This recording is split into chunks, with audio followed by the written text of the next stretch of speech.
Welcome to today's webinar. The topic today is most frequently asked questions answered by Dlubal support team, our regularly presented webinar. My name is Andreas Hörold. I'm responsible for marketing and public relations in the company Dlubal Software.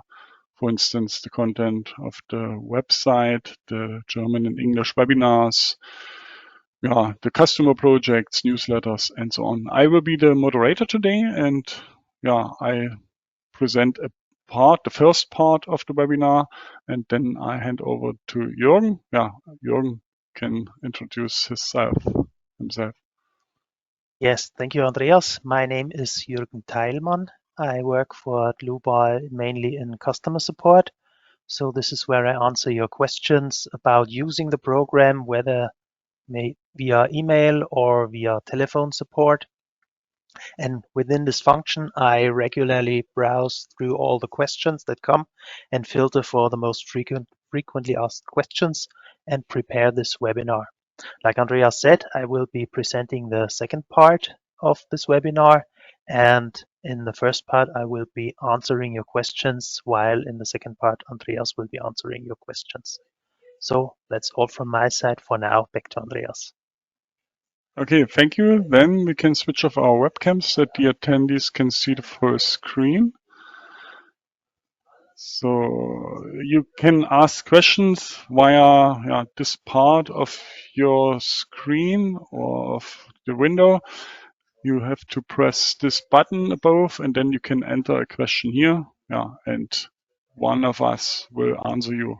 And you can also adjust audio settings here. Okay, then I switch to the program. And the first question is, when I click on a free space in the work window, I'm used to the selection being deselected. For me, however, it remains. What am I doing wrong? Okay, it means when I select, for example, this pipe, and with the control key, I can add in another pipe, and I can deselect it with the shift key. But when I click in the empty part of the window, then it is no deselection. And what is going wrong? If the user forgot to deselect this function here, add to selection, then that happens. And now I can, if I deselect it, and I can click here, and it works. It is selected, or you can see that it is selected, that there's a blue background here. Okay, I would like to show you some other features, how you can select things. For example, the circular ring. When we view in set direction, just a moment, so, and I use the wireframe model, then you can, for example, click here and so, and you can select the ring, and not the middle line, for example. So I deselect it, and you can also select, for example, with this function, with the lasso. So and you can select the whole pipe. Only that you know that there are such functions. Okay, that should be all to this question. And the next question is, how can I intersect two surfaces in RFEM 6? Now that's quite easy. I can remain by this example. I select all, and then with a right click, I can go to surfaces and create a divide by intersection. I divide the surfaces by intersection. So now we turn to the navigator data and the surfaces, and you can see where are trimmed surfaces have been created. and you can select them, and you can, for example, select these two parts of the intersection and delete them with the delete button. So, and now we can take a look through the pipe. Okay, so I would like to show you another option. I press undo again. So, and when I select all, same procedure, right click, surfaces, you have the option divide by intersection and create openings. So, and now we have only 4 trimmed surfaces. And you can, for example, delete this part, and you can take a look through the pipes.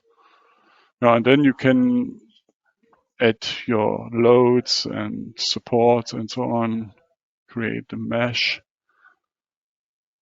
and all should work. Okay, that's all for this question and for this model. I turn to the next model. So, and the question is, I have defined a line release with failure in vertical direction.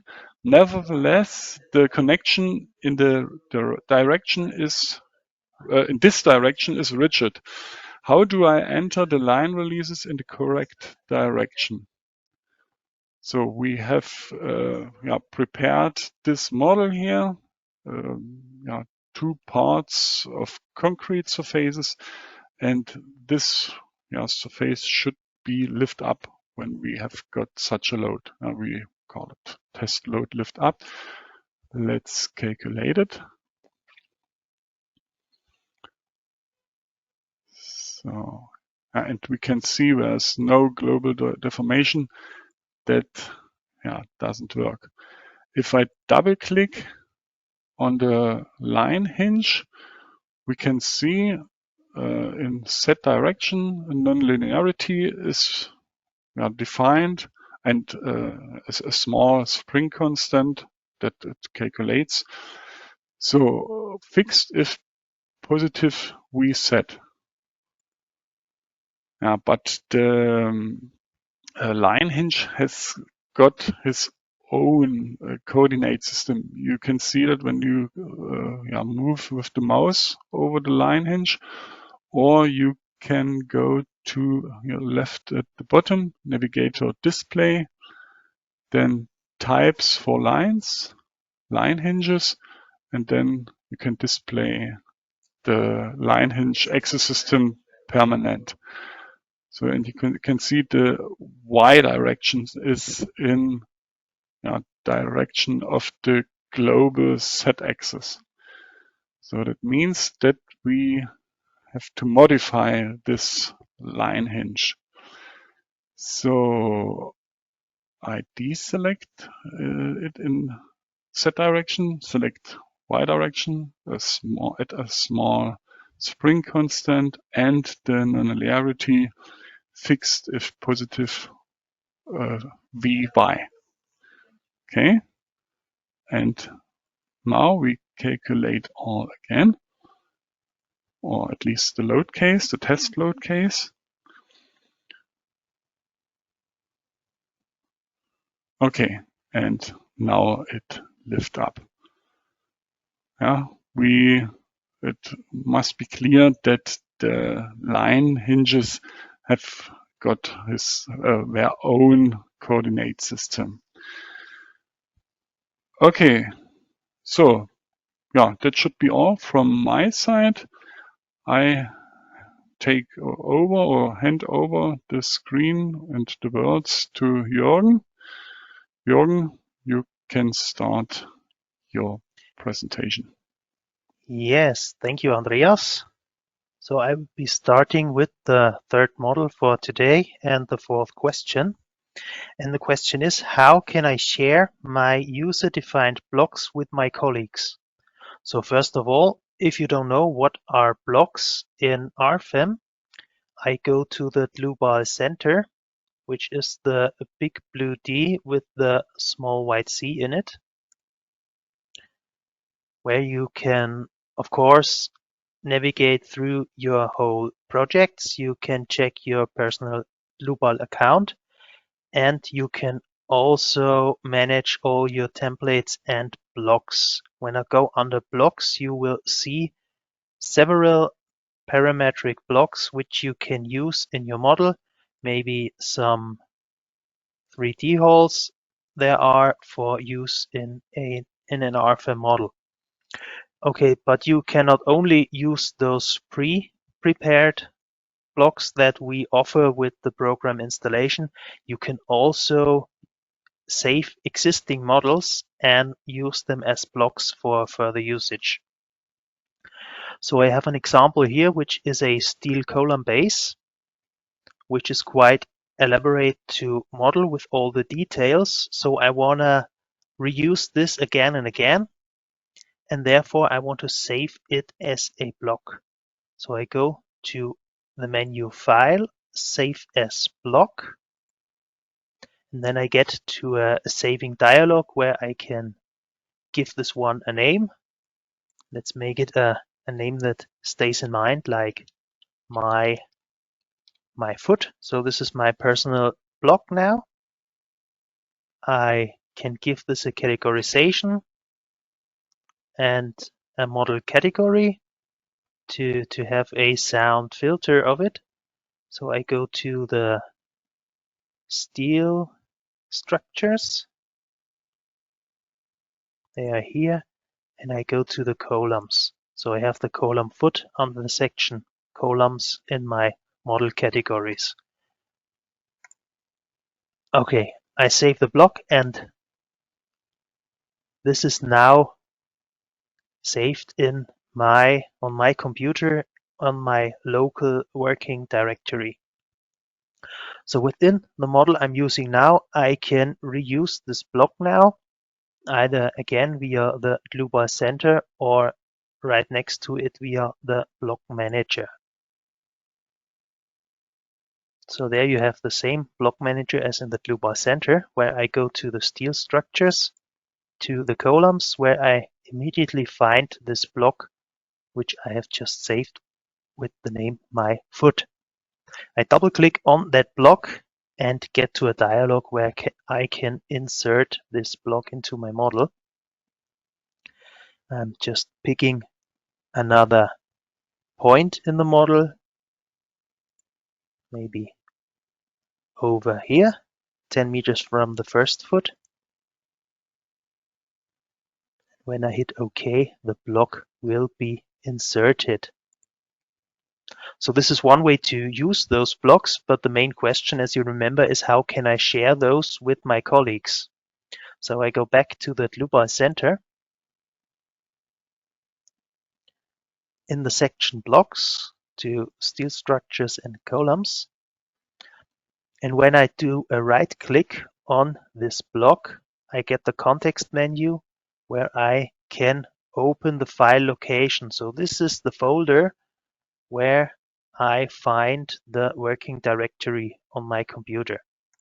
I click on it, and in the Windows Explorer, I go up a few steps where I'm in the general working directory of RFEM and all the Dlubal products, which are under C, users, your personal username, app data, local Dlubal. This is where you can find all the temporary data in which are used by the Dlubal software from the current program generation. And there I go to Dlubal Center, blocks, user blocks, and this is where all the user-defined blocks are saved. You can see I've saved a few more. So to get to the one I have just created, I can either go to the user blocks XML. I open this in my default web browser, and then I can search for my foot using Control and F for the search function, as you know. And then I find the block with the name my foot, and this is this line in the XML file. And there you can see this ciphered name, which is in fact the name of this block as a data file. So when I go back to the Dlubal Center, you can also see this encrypted name, which is the one for my foot. So in the Windows Explorer, this file is exactly my block, and you can copy this to any place you would like. You can email this to your colleagues, and then they can reuse this block either just as a file. So this is just a simple RFEM model file. So when you share this, I double click on it directly from this working directory, and I open, oops,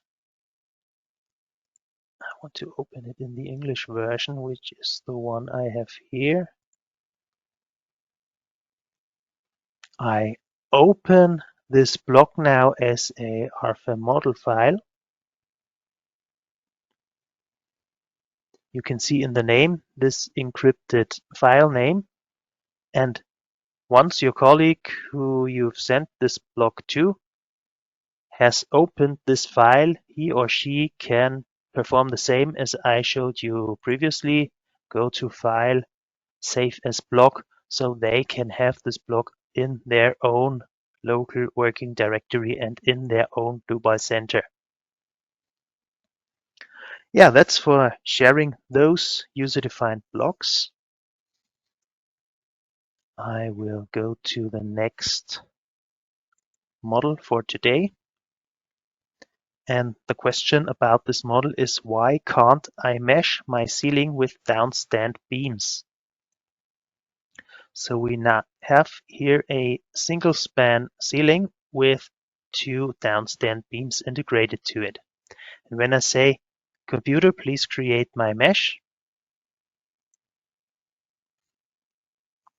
I will run into an error message about an error during the mesh generation. So I need to check what is this about. At first, I would like to hide those beams. Go to the navigator display and hide my members, so I can analyze the lines on which those members are based on. The right one is a typical line from node A to node B, which is okay. And the other one is line number 5, is a polyline, which has 4 nodes in it. I double click on it. You can also check that this line contains 4 different nodes. And the problem now is with a downstand beam, which is a member of the type rib. There is an inconsistency of the topology of the model. When you want to have this downstand beam, which goes from node number 5 to node number 8, and the computer needs to calculate the effective width from which the surface internal forces are integrated into member internal forces, when there are these 2 intermediate nodes interfering with the line. So in a straight member, you wouldn't be able to tell the difference at first, but when I say I will move this node a bit to the left, and then we get this double kink into this downstand beam, then you would say, okay, now it's impossible to calculate any integrational width from this rib type member. Okay, so now this is the problem. How do we solve it now? I can give you 3 different ideas for a solution.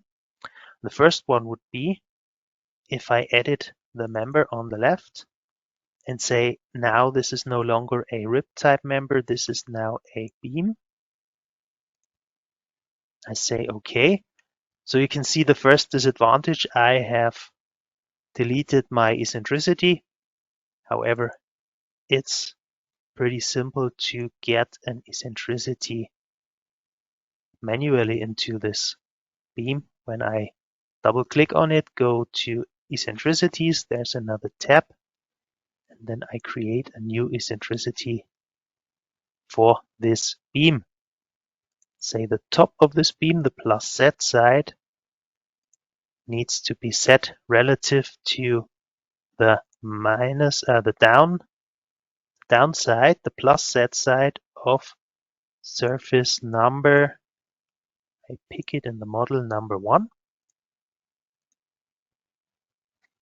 And also get the same eccentricity to the end of the member.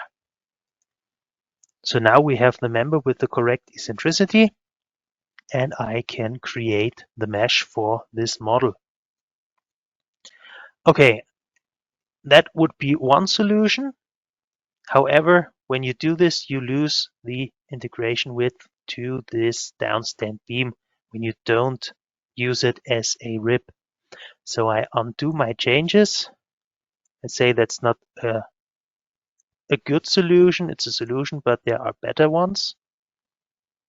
I undo to the first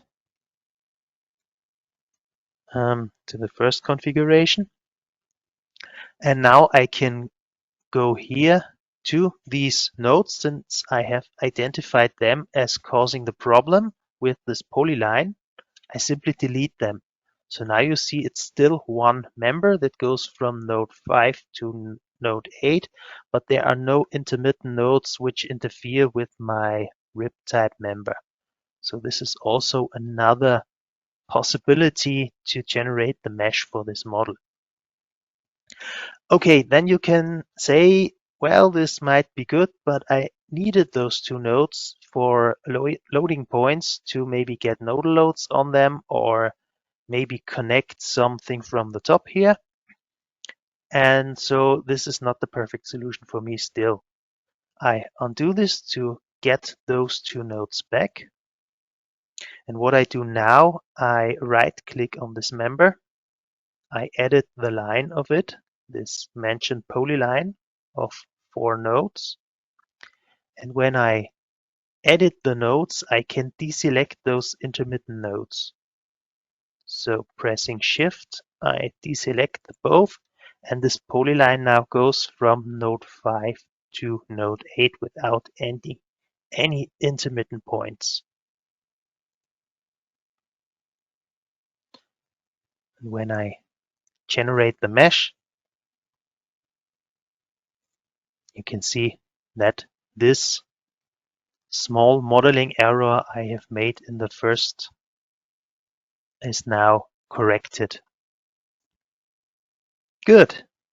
Now we come to the last question of today, and therefore I go to the last model of today, which is a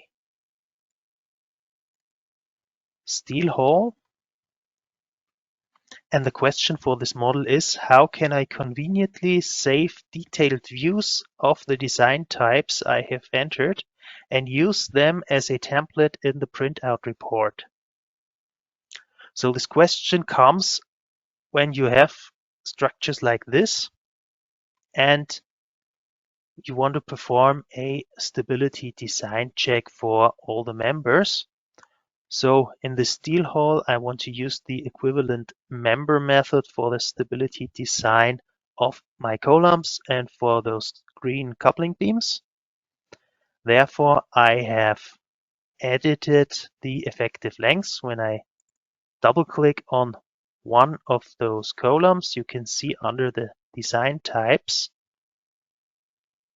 that I have edited one effective length, which I want to use for all the members I want to design with the equivalent member method. So now I have the visualization of these in the lower part of my dialog, and I can also use this button with a bent beam, which symbolizes the actual view of this member now as it is in the current view of our whole model.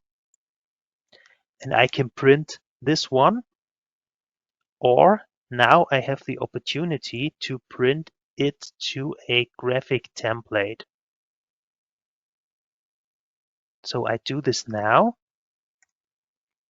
I select a name. So this is for the effective lengths. So I name this effective lengths. Say OK. And leave the dialog. So that's all I've done for this effective length now for further use in the graphics. The horizontal beams, I have defined sets of members, and there are tapered parts in these members, so I cannot use the equivalent member method for those. And now I want to use the general method for the stability design check. Therefore, I have edited the boundary conditions for these sets of members. So I go to the types for steel design. I go to my boundary conditions, and there we have the two boundary conditions. I'll show you the first one. So you have the different, go to the dynamic view of those in the model. So we have the fork support at beginning and end of those sets of members and lateral supports in the intermediate nodes. Okay, and to get to the graphics, I'm going to open one of my member sets, go to the design types, and there you can see the visualization again of the boundary conditions here. Again, I click to the symbol with this bent beam, so it is the dynamic view which I've used now in the other graphic template. And again, instead of creating a graphic for each and every one of those member sets, I just click once to print as graphic template. And this one I will name BC for boundary conditions. Okay, now I have created those templates, and you might wonder, where are they now? What are the benefit of this? And I click in the menu options to find the graphic templates. There is a list of graphic templates I have in my model, in my current program instance. And when I want to reuse them, I go to the graphics print. So I have not yet made a printout report. I will create a new one. But when I want to print the graphics to the printout report, I will use the multi-print option. So at the current setting, I will only print one graphic. In Window to print, I go to multi-print. And then I go to the tabs on the top, so I can print several directions, several sides of my model, which I'm going to skip today. Also the loads, you can print a graphic for each and every load case in your model into the printout report all at once. But I'm also going to skip this today because I want to focus on the graphic templates. So I check templates, I check effective lengths. This could give me easily 126 graphics now, but I want to keep it short. So I go to the select section, and with the picking arrow, I pick the members I want to print from a template in the model.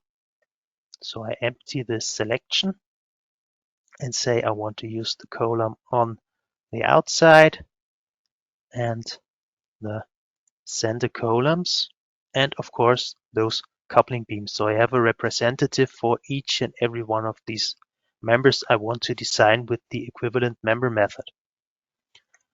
Say OK. Then I go to the next graphic template, which is the one I called BC. And also don't want to print it out for all 7 of my member sets, which could easily be done. But I select again, and using the outfield member set, empty selection again, using the outfield member set and an infield member set. I go to OK. I have 6 graphics to print. And when I go to General, I get a preview of my graphics. And this is now on full screen. We can adjust the height. If we go to the graphic picture size, skip from full page height to a height of, let's say, 45% of the page height.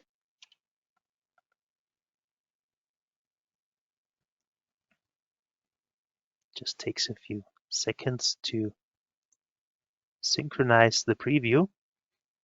And also there's this color scheme, the color panel of the rendered objects. When I scroll down, I can also deselect this function.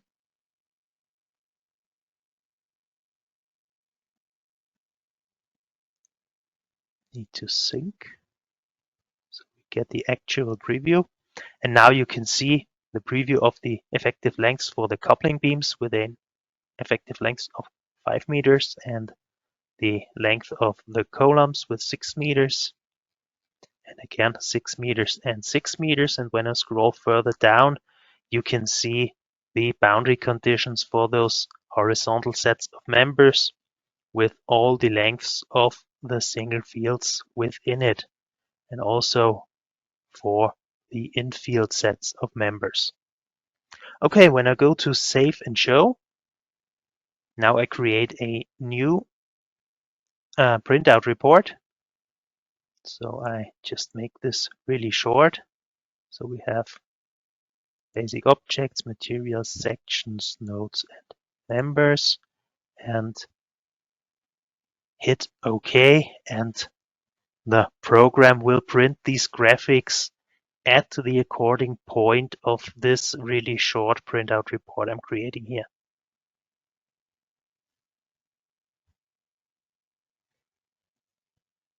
Yeah, you can see under the members, you can see the graphics for these design types for the members. Here you have them all printed conveniently within one brush. Okay, so that's the function of the graphic templates. Just try it out, have fun with it, and let yourself be surprised. I thank you for your attention and would like to give the control back to Andreas. Okay, thank you, Jürgen, for this presentation. Yeah, we record our webinar. Yeah, we record all our webinars, and we offer the models that we presented on our website. I would like to show you where you can find the recording, or where will you find the recording in the next days, and the models. I share my screen. Just a short moment. So before I show you the website, just a small hint, you can book your free online appointment, such as a product demonstration of an add-on of our program and so on. Yeah, if you wish that, then just contact our sales team. You can click that link here, or you can scan that QR code. Okay, I turn to the website, dlubal.com, and under news and events, you can find the webinars. Those are the webinars of the next weeks. Next week, about our add-on building model, then connection design according to American standard, construction stages and membrane structures, cross-section modeling in our section, and so on, construction stages. Then the next webinar that we presented today, in the case for May. So then I will present that webinar about the modeling and design of steel structures. It is a two-part webinar. If you are registered for our newsletter, you will get an invitation before that. So that's today's webinar. I click on it, but you will get an email in the next days with a direct link to that page here. And then you will find the recording here. You will also get the attendee certificate. So then you will find the PowerPoint slides here, and you can already find the models to download. And then you can go through the webinar with the provided models and the recording. Okay, that should be also all from my side. Thank you for your attention. Thanks to Jürgen for his part of the presentation and for answering the questions. I wish all a nice rest of the day. I hope we meet each other in a future webinar. Bye-bye.